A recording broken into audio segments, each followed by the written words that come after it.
How to embed videos on Twitter. Hey everybody, today's video is going to be about how you can easily embed videos on Twitter or X onto your profile. So the first thing you're going to have to do is open up your Twitter app and make sure that you are logged into your account.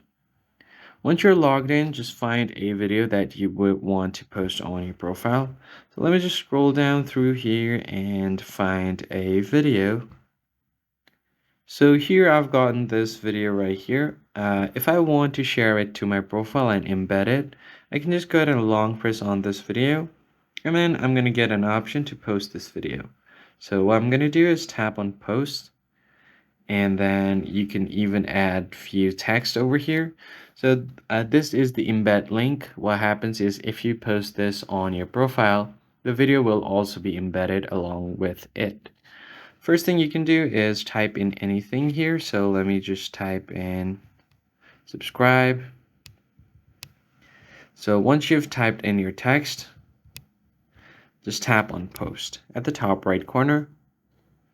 Now once the video has been posted, you can check it on your profile. So let me just head over to my profile by tapping on the profile at the top left and then go to profile.